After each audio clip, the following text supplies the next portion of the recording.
beloved viewer. This is Champions TV, and this is the Wise Investor Show. I'm Mesikonde Soila, and together with me is Paminas Karaoke, who is a certified financial advisor and also an analyst. And today we are going to discuss investment and this COVID-19 pandemic, how it has affected businesses, and maybe after this pandemic, how are businesses going to rise back to their foot again? So, Mr. Pomias, Yes, how are you? very well. How is your evening? My evening is cool. Mm-hmm. I thank God for the busy day Okay. and especially trying to adopt the new norm. Okay. And I like the topic that you have chosen today, that we discuss the investment and the corona and all how it has affected us, how we're going to come back to the to where we were or even better. Yeah, so thank you for hosting me. Welcome so much on Champions TV. Thank you. And actually, you being a businessman, has this pandemic affected you? Definitely yes, because as you may be aware, since there was a declaration of partial lockdown, all businesses were affected indirectly or directly. And for some of us who are in the real estate, it became now a secondary need as opposed to the primary want. So by that, it became a challenge because people would look for food first before looking for a house or even before looking for a lunch to buy. So that became like a luxury, which ideally should be a need to the people. So that has really affected us. Okay. Yes. And how are you trying maybe to cope up just to stay afloat Yes. in the midst of all this? There is always a silver lining on everything. And the beauty of investment in business, you should always be ready for ups and downs. There is the best times in the curve, but also there are the worst times. So as a business person, the best thing that you take is try and see how can I provide an opportunity. How can I see an opportunity in any situation? Be it a pandemic, be it a good situation, be it a bad situation. How can I be able to come up with a solution to what people did last time? Okay. So in a way, it has helped us to rethink, restructure, and come back with the good strategies. Okay. A good example is that initially we were selling plots, for instance, and selling them at pay 20%, pay the balance in 90 days. Now we have adopted buying a plot with M-Pesa, which you can pay 20%, that is maybe if the plot is around 250,000, 50K. Then the balance you pay 20K per month at zero interest for 10 months. So you have increased the payment period to accommodate the tough economic times and still give people an investment opportunity. So that's how we have diversified our markets. Okay. Yes. And because the president has now at least lifted the partial lockdown, Yes. is it going to help some businesses? Definitely yes. And I allow me to be inclined again to where we are because, for instance, for the last 3 months, we have not gone to any site visits. Yeah. And I believe many other investors have also been locked out of the capital or what they call the metropolitan. So in this case, we have now already planned site visits. Coming this Saturday, we have a site visit to Nanyuki to just come back to the new norm. And how are you going to adopt it? You have to put on the measures given by the government. But so those are new norms that we had not had. Initially, we take a van, go of us with a van. Right now, we are taking a controlled mechanism. So if it's a personal car, you can only carry 3 people. If it's a van, you can only carry 7 out of the 12 that are carried. It has really changed how we are planning our future. So for me, I can tell this, and this I'm saying from a real estate perspective. I know other people in other businesses, they have changed their way of doing business. I was joking to a friend of mine yesterday, and they were telling me from their business, they no longer now think of how can they satisfy their customer from their shop. They are looking at how can we protect ourselves first, even as we support our customers. So right now, life has become more priority than money. So the health is more bigger priority than money because you cannot make money when you are dead. That is true. Dead people, they tell no stories, they make no money. Yeah, so in a way, investment and how we run our business have changed. If it is the office, you have changed. You have to have a minimum, a limited number of employees in the office. You have to have a limited number of interactions with people. and interactions even with money. That's why I say you buy product by M-Pesa, avoiding cash transactions. So that helps us to live in our business call and also live within the government set rules to avoid this pandemic infecting any of us. And believe me, if you have Newton has one employee who has been infected, it will come naturally that you not be want to be associated with us. So we're also trying to cover our staff and ourselves to also remain relevant to the market. And over and above that, all businesses have been affected one way or the other. The question is, how are we willing to adopt the new norm? Because the new norm is not here to go, it is here to stay.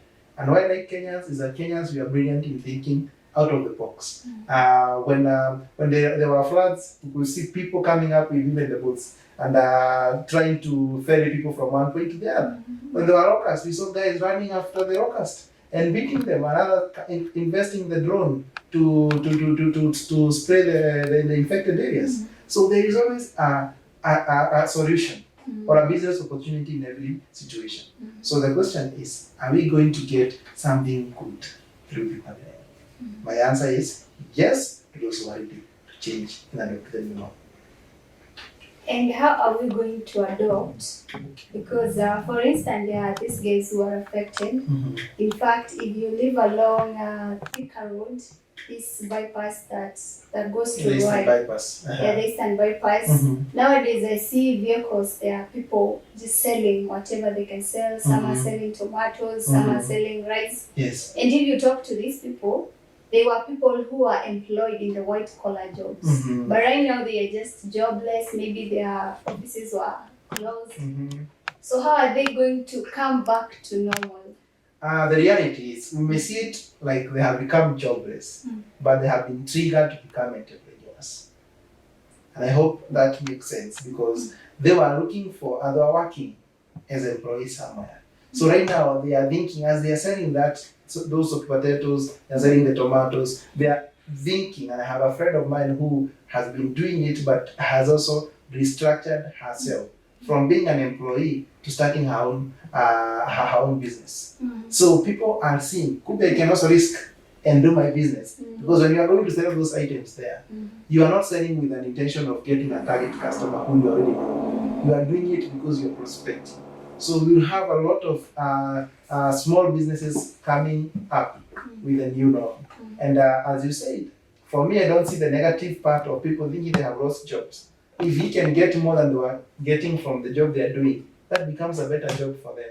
But hey, if somebody was earning, let's say, around 200K, yes, and now you are selling tomatoes, will they refund? I mean, you can't. I like mathematics because figures don't lie. Yeah, I'll do 200,000. If you divide that by 30 days, how much is that? In a nutshell, that should be around 7,000 per day.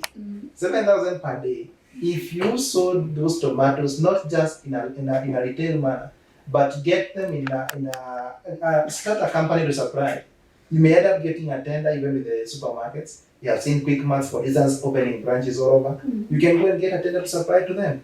If you supply to them, you may be getting that 200,000 in a week. So ideally, it is how people will perceive it. And I'm a defector of the idea of losing hope because of the situation.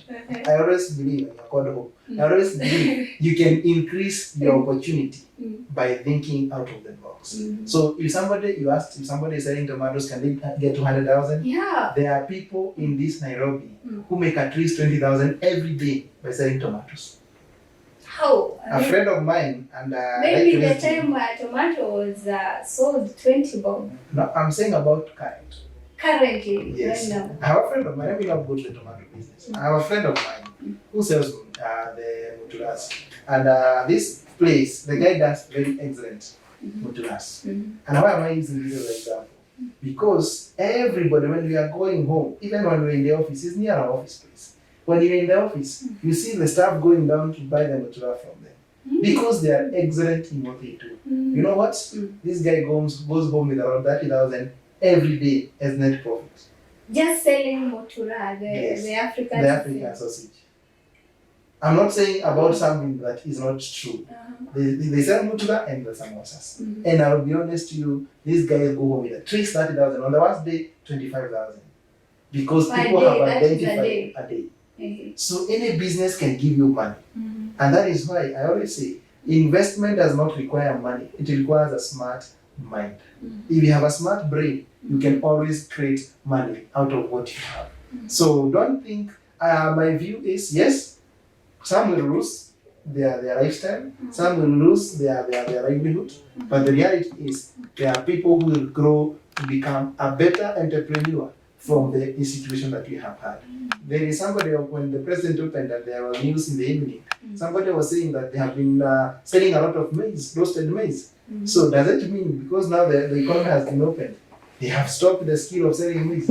They can upgrade that to become a better and even start a small kiosk and sell maize and tea.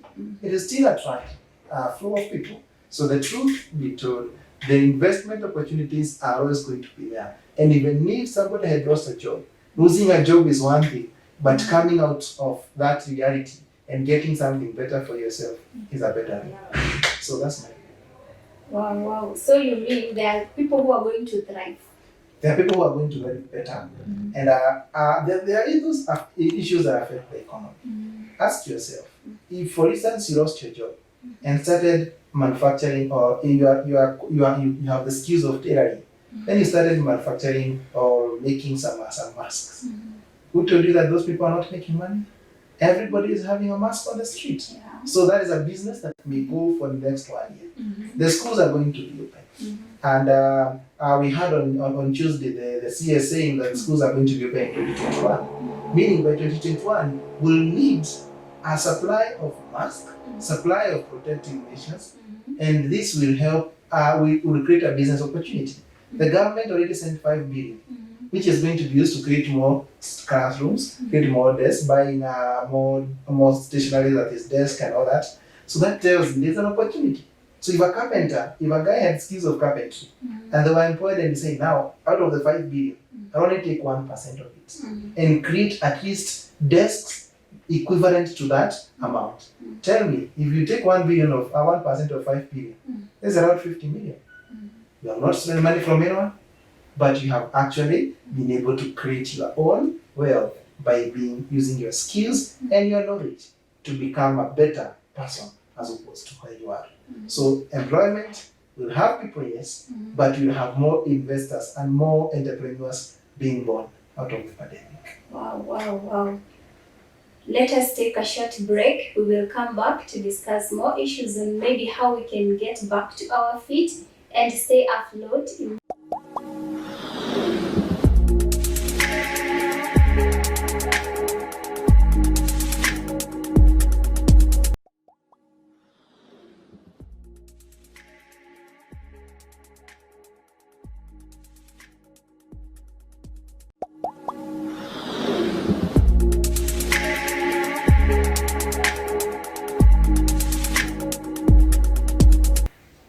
Welcome back, beloved viewer. Remember, this is the Wise Investor Show and this is Champions TV.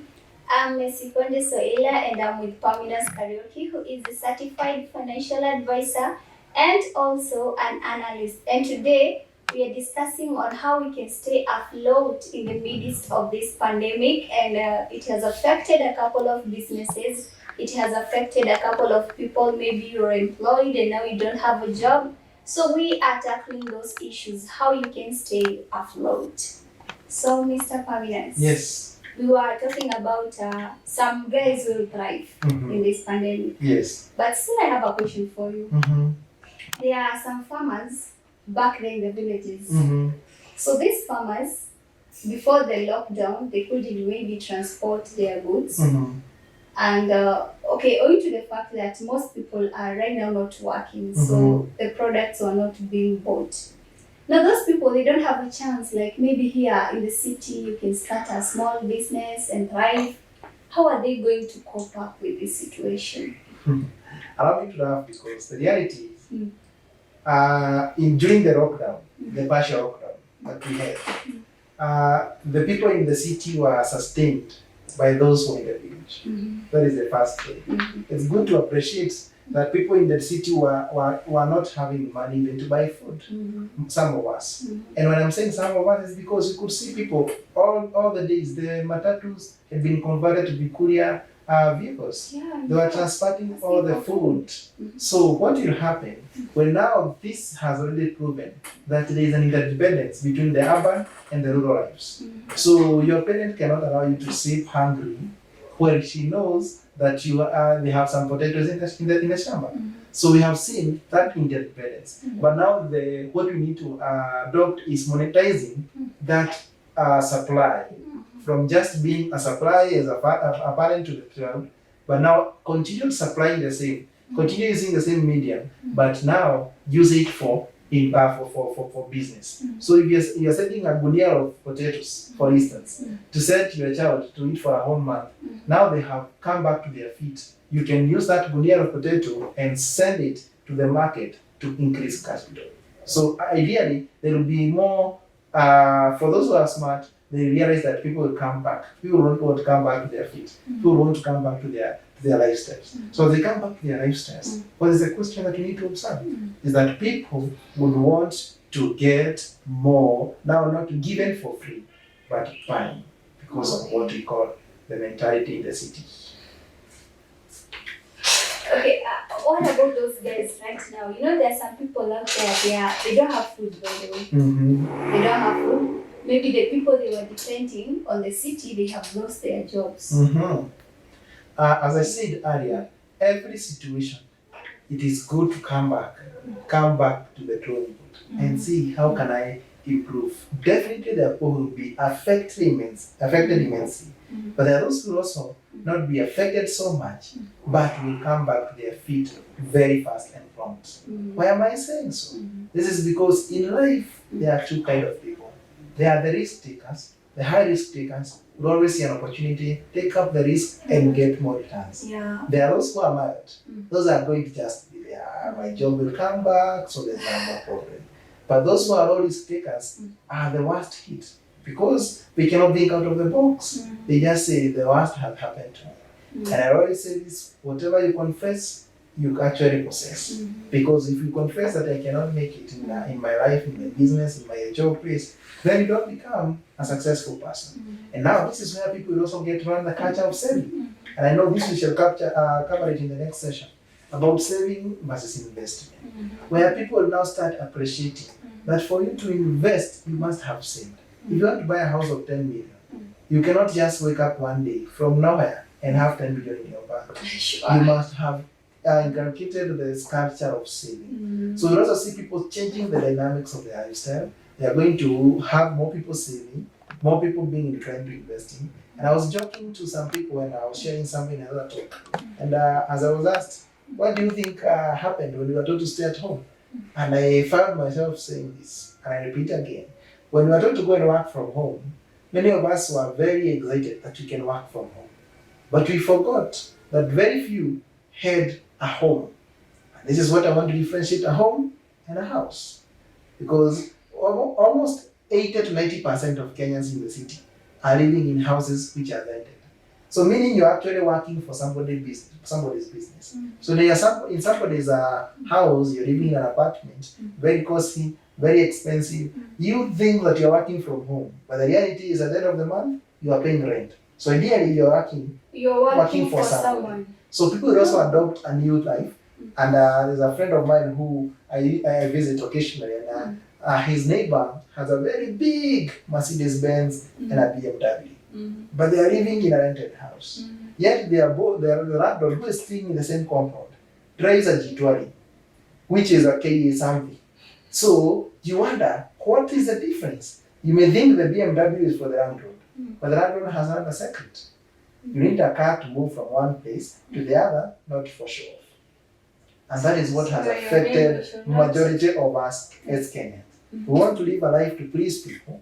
We don't want to live within our means. And through this pandemic, I know many people have come to realize about if I was living within my means or if I was living beyond my means. And now, after this, we see people now will be selling their vehicles to buy a 2-bedroom house, a 3-bedroom house, so that they can have somewhere they call home.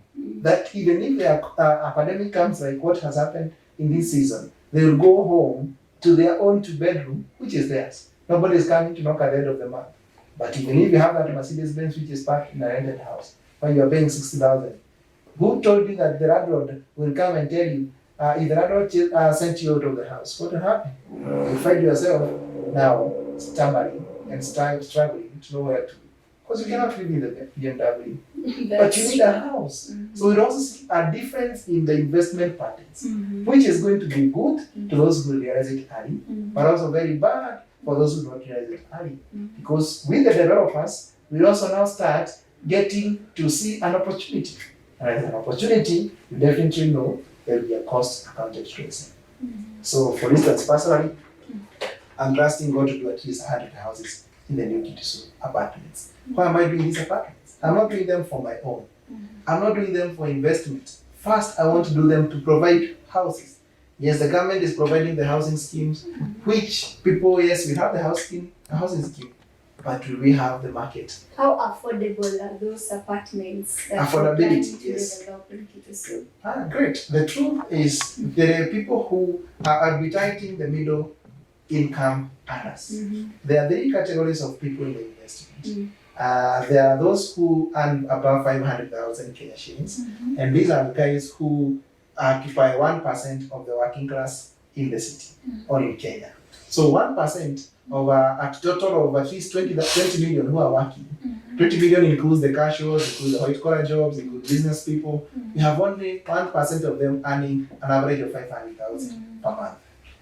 After that, there are those who are called, those are the guys who are called rich. Those are the guys who are called wealthy.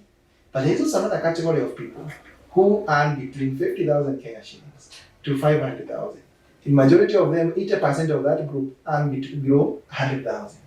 Meaning, these are the people who can qualify for a mortgage. These are the people who can qualify for a home. But the mortgages are not attainable because they are costly and the houses are also very costly. So that is the category number 2. But you also have another group of people who earn below 50,000, and those are the majority. They form a part of not less than 92%. So you can imagine 92% are earning below 50,000, and these are the people which the government is targeting currently. When they say they are going to do 500,000 houses, they targeted the guys who can earn below $1 or $1 per day to those people who can earn at least 50,000 Kenya shillings. So the government is doing houses worth 600,000 to 3 million. A bed, a single room, they're calling a single room is going for 600,000. But 3-bedroom is going for at least 3 million. So now we may not be able to salvage or to provide for that market. So what will happen? We'll be forced to go to the next category of those guys who are earning between 50,000 and 500,000. You know what has been happening in the past? Those who are earning below 50,000 are encouraged to savings accounts in chamas and groups. Those who are earning between the same 50,000 to 500 again, they're also encouraged to save. But who are the investors? Initially, the investors have always been those who are earning about 500,000 because from their bank account, they can qualify for a loan. And this loan, when they borrow, they actually develop houses, apartments, standalone houses, and because they are charged an interest, they charge it on the house they are building. They also they are not doing it for charity, so there's a profit. So the house also will also be charged a profit. And that is what has made our houses in Kenya, house market to be very expensive and unaffordable to many people.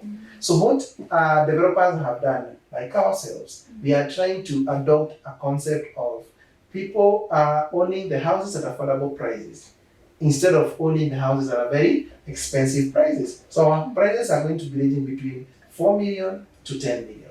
Because when it goes beyond 10 million, it again becomes unaffordable for many people. That is luxurious. Yeah, but something between 4 million and 10 million, you can afford a mortgage of 30,000 to around 70,000 per month. So that is something that's going to happen.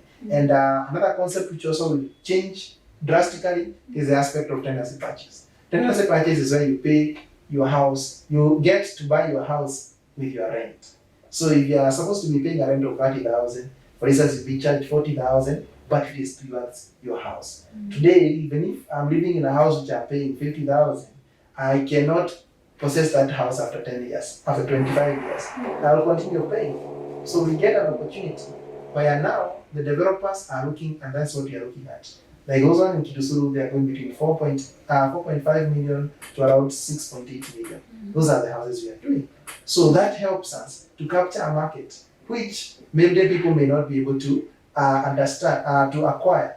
But now we provide such platforms by giving people an opportunity to pay slowly, but also we are not using their money to develop. We'll get another source of fund, PE funds, there is the bank loans and all that. So we are trying to craft a better way of raising capital to do the project successfully without necessarily depending on the people's contribution. People contribution. Yes. Now, do you have that plan of maybe renting to owning? Renting to owning will only come when we have completed the project, and this is how we have packaged it. For instance, I ask for 20% deposit. When you pay the 20% deposit, the balance, I'll tell you, pay it upon completion of the house.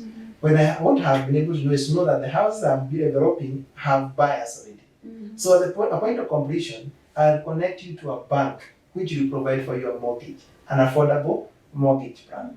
Or if not a bank, the government has provided government schemes, which are my main goal and my main target. Because government schemes will have an interest rate of between 3% to 6%. And many people will have an opportunity to own houses with a very low interest. But because they had committed at a lower price when the houses were beginning to be constructed. So that's what packages we are trying to come up with. To accommodate those who may not raise the whole amount at the goal, but also to avoid a lot of costs of financing. Yeah. You should also remember the babysitter guys. Yeah, that is going to be provided for in the They also want to own a home. Yes. Now the fact is, all people have been catered for. Like for that project, we are doing 1 bedroom, 2 bedrooms, and 3 bedroom ESQ. So after that, we'll be forced to go to bed sitters and even the single room. But while you have not gone there, remember that is what the government has focused in.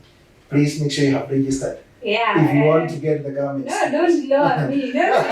If you want to get those ones. But for you, I'm going to pass up, so why not? I can even afford 10. God is merciful. Yes. Yeah. Well, next week, because the Kensi time is not on our side, we are going to discuss maybe about how the economy, because right now, if you can look around, most things have stopped. Planes are not going anywhere, vehicles had stopped, so is the economy going to recover? There's a good discussion which we shall have. Yeah. And also we shall look at what the government policies have been set so that we get to understand where we are headed as a country. Yeah. Yes. Yeah. So my beloved viewer, we have come to the end of today's program, that is the Wise Investor Show. We were tackling on how to get back on foot or how to remain afloat in the midst of this pandemic, and we have tackled a couple of issues and a couple of investment ventures that you can try your best and you can try different opportunities that are there. So until we meet again, do have a blessed evening, and remember to watch this episode on YouTube. Maybe you can share with your friends who didn't watch. Yeah, have a blessed evening.